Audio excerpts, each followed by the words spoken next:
Class 10th की maths की NCERT book है, पेज नंबर है 141 और चैप्टर का नाम है ट्रायंगल्स। इसमें मैं आपको ये थ्योरम 6.6 जो है ये अच्छे से एक्सप्लेन करके बताऊंगी। देखिए थ्योरम 6.6 क्या कह रहा है, the ratio of the areas of two similar triangles is equal to the square of the ratios of their corresponding sides.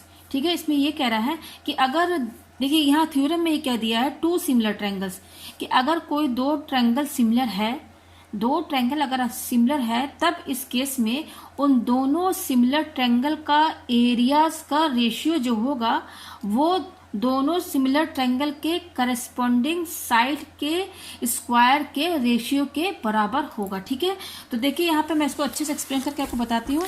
यहाँ पर देखिए क्या बोल रहा है, इस थ्योरम में गिवन क्या कह रहा है, the ratio of the areas of two similar triangles. ये देखिए टू सिमिलर ट्रायंगल्स, तो सबसे पहले तो हम यहाँ पर दो ट्रायंगल बनाते हैं। ठीक है, सिमिलर। ठीक है, तो देखिए मैं यहाँ पर ट्रायंगल बनाती हूँ। एक ये ट्रायंगल है और दूसरा ये है मेरा। ठीक है, ये है। ठीक है, ये मेरा इस ट्रायंगल का नाम मैं दे देती हूँ ABC। ठीक है, और इसका नाम मैं P Q और R। ठीक है, ये दो ट्रायंगल सिमिलर है, क्वेश्चन में गिवन है। तो देखिए अब इसको लिखेंगे कैसे आप। ठीक है, इसमें लिखने का तरीका क्या है, पहले जो गिवन क्या बोला, टू सिमिलर ट्रायंगल्स, तो आप पहले यहाँ पे गिवन लिखिए।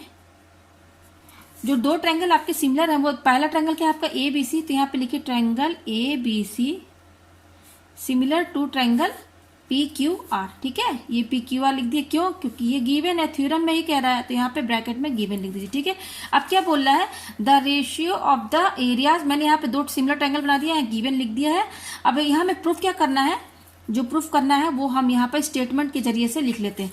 The ratio of the areas of two similar triangle, देखिए इसका एरिया क्या होगा, इस वाले ट्रायंगल का, उसको कैसे लिखेंगे, AR। ठीक है, ये AR, फिर ब्रैकेट के अंदर क्योंकि ट्रायंगल है तो ट्रायंगल का साइन लगाकर यहाँ पर आप ABC लिख दीजिए। ठीक है, दोनों सिमिलर ट्रायंगल के एरिया का रेशियो बोला, तो पहले ट्रायंगल का एरिया ये ऐसे लिखेंगे, हम इस तरीके से लिखेंगे। ठीक है, और रेशियो यानी कि डिवाइड अपॉन, फिर क्या बोल रहा है, एरिया ऑफ ट्रायंगल, दूसरा क्या है PQR, यहाँ पर आप PQR लिख दीजिए। ठीक है, ये हो गया।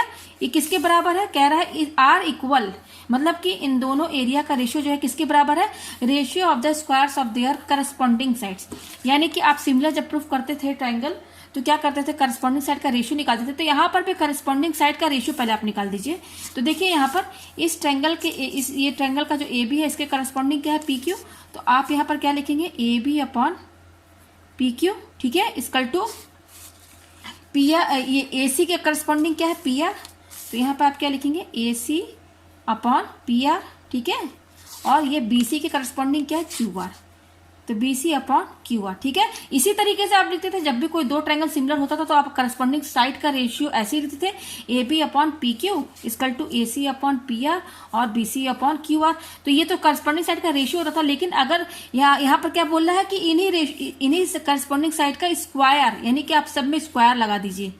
ये इस तरीके से कह रहा है, यहाँ is equal to the ratio of the squares, तो यहाँ पे मैंने स्क्वायर लगा दिया कि जितने भी करस्पॉन्डिंग साइड है ना उनका सबका स्क्वायर कर दीजिए, तो ये बराबर होंगे।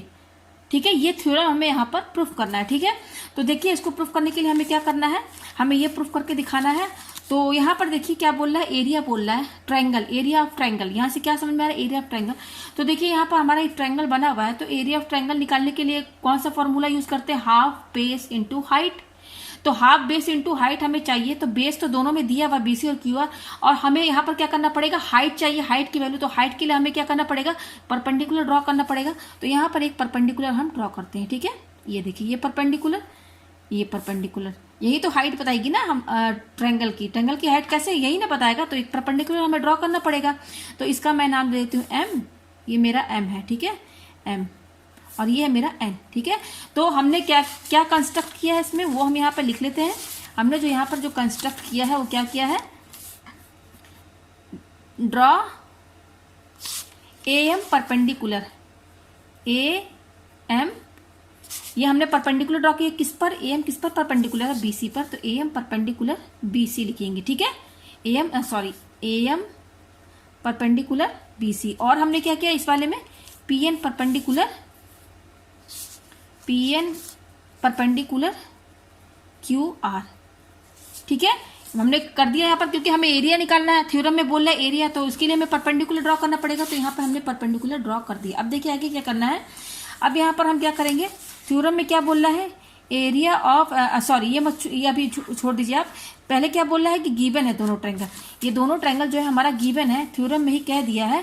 तो गिवन है तो इसका मतलब क्या है, गिवन में क्या होता है, अगर कोई भी दो ट्रायंगल गिवन होते हैं तो उनके करस्पॉन्डिंग एंगल्स भी इक्वल हो जाते हैं और उनके करस्पॉन्डिंग साइड का रेशियो भी इक्वल हो जाता है। तो देखिए हम गिवन बोल रहा है तो उस हिसाब से हम क्या करते हैं, ये इनका करस्पॉन्डिंग एंगल इक्वल कर लेते हैं, क्योंकि इसकी जरूरत पड़ेगी हमें। तो आप यहाँ देख सकते हैं, यहाँ पर ये एंगल जो है ए, इसके करस्पॉन्डिंग एंगल पी है। तो मैं यहाँ पे ले लेती हूँ, क्योंकि दोनों सिमिलर हैं तो मैं पहले ये बता दूं कि A B C similar to triangle P Q R. यहाँ मैंने लिख दिया ए बी सी सिमिलर, ये गिवन है। तो अब देखिए एंगल ए के करस्पॉन्डिंग क्या है, हमारा एंगल ए के करस्पॉन्डिंग है एंगल पी। तो यहाँ पे आपको सब लिख दीजिए, यहाँ पर सिमिलर बोल दिया है। और एंगल बी के करस्पॉन्डिंग क्या है, एंगल क्यू। और क्या बोल रहा है, एंगल सी के करस्पॉन्डिंग क्या होगा, आर, क्योंकि ये सिमिलर है तो हम निकाल के रख लेते हैं। अच्छा, ये एंगल हमने करस्पॉन्डिंग एंगल्स इक्वल कर दिया। अब करस्पॉन्डिंग साइड का रेशियो इक्वल कर देते हैं। तो देखिए ए बी के करस्पॉन्डिंग क्या है, पी क्यू।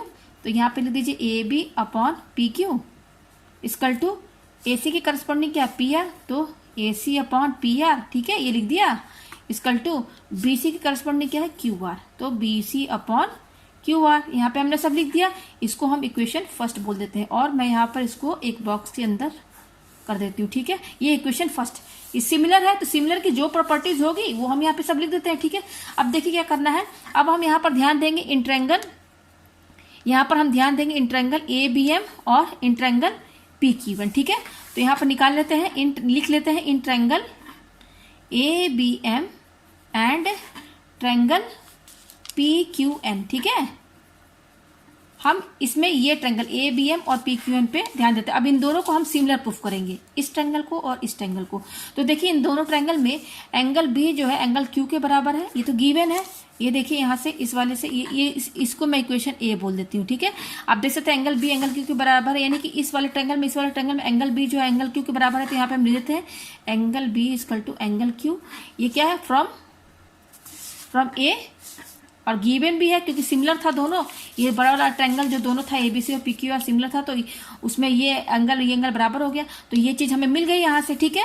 तो अब देखिए, अब क्या देखेंगे यहाँ पर, इस वाले ट्रायंगल में ये एंगल और ये एंगल क्या है, 90 डिग्री है। एंगल एम और एंगल एन 90 डिग्री है। तो हम यहाँ पर लिख देते हैं एंगल, पूरा एंगल का नाम लिखते हैं ए एम बी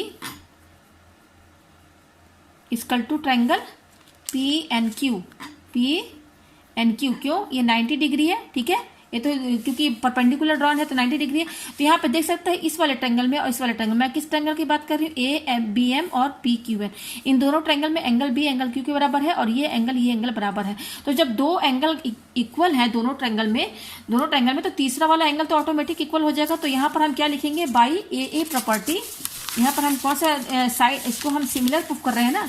जब सिमिलर प्रूफ कर रहे हैं तो यहाँ पर हम क्या, कौन सा थ्योरम यूज हो रहा है यहाँ पर, बाई ए रूल, ठीक है। यहाँ पर ये ट्रायंगल और ये ट्रायंगल हमारा सिमिलर हो जाएगा। यहाँ पे हमको दिखाना था कि ये ट्रायंगल सिमिलर है, तो यहाँ पे मैंने आपको दिखा दिया कैसे सिमिलर है। ये एंगल इक्वल है और ये भी एंगल इक्वल है।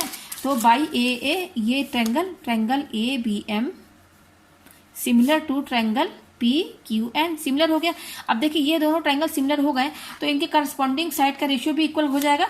तो देखिए यहाँ पर इस ए बी की करस्पॉन्डिंग क्या है, पी क्यू। तो यहाँ पे लिख दीजिए A B upon P Q equal to, और यहाँ पर देखिए ये ए एम है, ठीक है। ये ए एम, इस ए एम की करस्पॉन्डिंग क्या है, पी एन है, ठीक है। ये हो जाएगा इक्वल, ठीक है। और रही बात B M upon Q N, इसकी जरूरत नहीं है, यहाँ लिख भी देंगे तो कोई फर्क नहीं पड़ेगा, नहीं भी लिखेंगे तो भी कोई फर्क नहीं पड़ेगा। तो यहाँ पर देखिए मैंने दो साइड का करस्पॉन्डिंग रेशियो यहाँ पे ले लिया, इसी की जरूरत है। इसको मैं इक्वेशन सेकंड बोल देती हूँ, ठीक है। तो देखिए मैंने क्या किया इस थ्योरम में, सबसे पहले मैंने क्या किया था, इस थ्योरम में पहले जो बोला था कि दो ट्रायंगल हमारा जो है वो क्या है, सिमिलर है। तो मैंने सिमिलर प्रॉपर्टी यूज करके दोनों ट्रायंगल का क्या निकाल दिया, करस्पॉन्डिंग एंगल्स और करस्पॉन्डिंग साइड का रेशियो मैंने निकाल दिया। जो गिवन कह रहा था कि सिमिलर है इसलिए मैंने यहाँ पे निकाल दिया। अब उसके बाद मैंने क्या किया यहाँ पर कि यहाँ पर मैंने दो ट्रायंगल लिए ए बी एम और पी क्यू एन।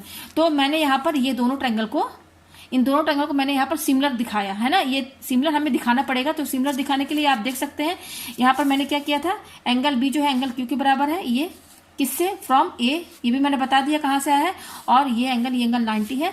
तो यहाँ पर बाई ए रूल ये दोनों ट्रायंगल मेरा सिमिलर हो गया। ठीक है, तो सिमिलर करके हमने ये करस्पॉन्डिंग साइड का रेशियो भी निकाल दिया।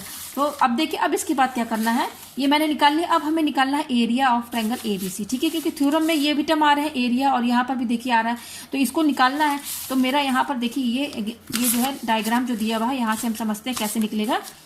हमें क्या निकालना है? Area of triangle ABC। ये मेरा ABC है। ठीक है, तो फॉर्मूला क्या होता है area of right angle triangle का? क्योंकि देखिए यहाँ परपेंडिकुलर है, तो यहाँ पे फॉर्मूला कौन सा लगेगा? Half base into height. तो हाफ बेस क्या है, आप देख सकते हैं, बेस आप वही लीजिएगा जिस पर हाइट गिरा, परपेंडिकुलर गिरा हो 90 डिग्री, वही हमें बेस यहाँ सेलेक्ट करना। देख सकते हैं बेस BC है, और इसी बेस पर ये परपेंडिकुलर ड्रॉ है, तो बेस हमारा क्या होगा? BC इंटू, और हाइट क्या है? AM। यहाँ पे आप लिख दीजिए, ये हो गया। अब उस तरह से इसका भी एरिया निकाल लीजिए, एरिया ऑफ ट्रायंगल PQR। तो हाफ बेस क्या देख सकते हैं? QR है, तो इंटू QR और हाइट क्या है? PN। ये आ गया हमारे पास। ठीक है, तो अब क्या करेंगे, इन दोनों को हम डिवाइड करेंगे। क्यों? क्योंकि देखिए थ्योरम में बोला दोनों का रेशियो निकालना है, तो अब हम इन दोनों का रेशियो निकाल लेते हैं। तो देखिए इनका रेशियो हम निकाल लेते हैं यहाँ पर। तो ये इसको मैं यहाँ ले देती हूँ, एरिया ऑफ ट्रायंगल, ये मेरा ABC लिखा हुआ है, area of triangle ABC upon area of triangle PQR, इनका रेशियो निकाल देते हैं। तो रेशियो निकालने पर ये डिवाइड करेंगे, तो इसको भी इससे डिवाइड करेंगे, तो 1/2 इंटू BC इंटू AM। ठीक है, और नीचे क्या है? हाफ QR इंटू PN, ये हमारा दिया हुआ है। ठीक है, तो आप देख सकते हैं ये हाफ और हाफ कैंसिल, तो हमारे पास क्या आ रहा है? Area of triangle ABC upon area of triangle PQR, ये आ रहा है हमारे पास, और क्या आ रहा है? BC into AM। ठीक है, अपॉन QR इंटू PN, ये आ रहा है हमारे पास। अब देखिए ये आ गया यहाँ पर। अब यहाँ पर आप पीछे जाइए, पीछे हमने क्या क्या निकाला था, आप देख सकते हैं पीछे हमने क्या निकाला था। हाँ, ये फर्स्ट इक्वेशन, ये और दूसरा क्या निकाला था? ये जो सिमिलर है, ये देखिए ये और ये। ठीक है, तो ये जो फर्स्ट और ये सेकंड है, इसमें आप देखिए क्या समझ में आ रहा है। आप देखिए AB अपॉन PQ, यहाँ पर देखिए AB अपॉन PQ, यहाँ पर भी लिखा है AB अपॉन PQ इन दोनों के बराबर है, और यहाँ पर भी देखिए AB अपॉन PQ जो है AM अपॉन PN के बराबर है। तो फ्रॉम फर्स्ट एंड सेकंड यहाँ से हमें क्या समझ में आता है? फ्रॉम फर्स्ट एंड सेकंड क्या समझ में आ रहा है कि यहाँ पर ये और ये सब बराबर हो जाएगा। तो कैसे लिखेंगे इसको? पहले तो हम ये वाला टर्म लिखेंगे पूरा, फ्रॉम ये वाला फर्स्ट वाला पूरा क्या लिखा हुआ? AB upon PQ equal to AC upon PR equal to BC upon QR। ठीक है, ये लिख दिया मैंने। और यहाँ पर देखिए इस वाले में ये यहाँ पर देखिए AB, यहाँ पर भी AB अपॉन PQ, इधर भी AB अपॉन PQ। तो यहाँ पर AB अपॉन PQ किसके बराबर है? AM upon PN। तो आप यहाँ पर इस AB अपॉन PQ क्या, ये भी इसी के बराबर होगा, AM अपॉन PN। तो यहाँ पर हम लिख देते हैं AM अपॉन PN। ठीक है, ये आ गया AM अपॉन PN। ये कहाँ से आया है? From first and second. इन दोनों इक्वेशन को जब आप गौर से देखेंगे तो ये इसके बराबर आ जाएगा ये। ठीक है, ये आ गया हमारे पास, ये आ गया। अब देखिए हमें आगे क्या करना है। यहाँ पर जो हमने रेशियो निकाला, ये देखिए ये रेशियो, ये आया है हमारा जो हमने एरिया का रेशियो निकाला है। अब इसके आगे आपको क्या करना है, ये जो रेशियो आया है हमारे पास, अब देखिए इसे कैसे समझ में आएगा। अब यहाँ पे देखिए ये जो रेशियो आया है हमारा, यहाँ पे देखिए ये जो BC अपॉन QR है, इस वाले एरिया ऑफ ट्रायंगल पहले लिख लेते हैं हम इसको, area of triangle ABC upon area of triangle PQR। ये जो हमारा है देखिए यहाँ पर क्या आ रहा है? BC अपॉन QR, और ये AM अपॉन PN लिखा हुआ। ये जो आया हमारा ये वाला पूरा टर्म, और ये जो टर्म आया है रेशियो करने पर, यहाँ पर देखिए ये AM अपॉन जो PN है ना, आप यहाँ देखिए AM अपॉन PN, ये BC अपॉन QR के बराबर है कि नहीं? क्योंकि सब बराबर है तो हम कोई भी टर्म ले सकते हैं। तो हम AM अपॉन PN की जगह ये वाली वैल्यू रखेंगे BC अपॉन QR, और ये किसमें पुट करेंगे? इसमें पुट करेंगे। तो यहाँ पर देखिए मैं क्या करूंगी, इस एरिया वाले रेशियो में क्या करूंगी मैं, equal to BC upon QR और इनटू ये वाला जो टर्म है ना AM अपॉन PN, यहाँ से इस वाले में से मैं इसकी जगह AM अपॉन PN की जगह ये रखूंगा BC अपॉन QR, क्योंकि ये दोनों बराबर है तो इसकी जगह हम ये रख देते हैं। तो यहाँ पर क्या रखेंगे? BC upon QR। ठीक है, तो ये हो गया BC अपॉन QR। तो ये देखिए यहाँ पर ये 2 बार है तो इसको क्या लिखेंगे? BC, अपॉन क्यू आर, नीचे भी 2 बार क्यू आर है तो का होल स्क्वायर हो जाएगा। ठीक है, ये आ गया हमारे पास। ये जो सिमिलर है यहाँ पे प्रूफ आप यहाँ देख सकते हैं, यहाँ पर क्या आ रहा है BC अपॉन क्यू आर। ठीक है, BC अपॉन क्यू आर का होल स्क्वायर आ रहा है। और जो 2 ट्रायंगल हमारा जो सिमिलर हुआ था, ये जो 2 ट्रायंगल सिमिलर हुआ था उसका क्या क्या करस्पॉन्डिंग सेट का रेशियो था, AB upon PQ equal to AC upon PR। ठीक है, equal to BC upon QR, ये आ रहा था यहाँ पर। ठीक है, ये आ रहा था। ये जब दोनों सिमिलर किए थे, ये देखिए मैंने निकाला यहाँ पर, ये यही वाली चीज को मैंने यहाँ पर लिख दिया। ठीक है, यहाँ पर तो ये इक्वल है, ये तो हमें पता है कहाँ से आया है। तो यहाँ पर देखिए क्या लिखा, BC अपॉन QR। तो अब यहाँ पर देखिए BC, यहाँ पर BC अपॉन QR पर ध्यान दीजिए, ये किसके बराबर है, इन दोनों के बराबर है ना, ये तीनों एक बराबर हैं। तो इसकी जगह हम क्या लिख सकते हैं, इन सब का आप स्क्वायर कर दीजिए पहले। ये जो पूरा इक्वेशन आया है इसका स्क्वायर कर देते हैं हम, AB अपॉन PQ का whole square equal to AC upon square तो हम कर सकते हैं ना, equal to BC upon QR का होल स्क्वायर। ठीक है, और आप देख सकते हैं ये जो रेशियो आ रहा है ये BC अपॉन QR स्क्वायर के बराबर है, और यहाँ पर आप देखिए BC अपॉन QR स्क्वायर इन दोनों के बराबर है। तो हम इसको इस तरीके से लिख सकते हैं, area of triangle ABC upon area of triangle PQR। तब BC अपॉन QR स्क्वायर इसके बराबर है, तो ये तीनों को हम यहाँ लिख देते हैं बराबर, AB अपॉन PQ का whole square equal to AC upon PR का whole square equal to BC upon QR का होल स्क्वायर। तो देखिए ये यहाँ पर प्रूफ हो गया थ्योरम। तो ये थ्योरम बहुत ही ज़्यादा इजी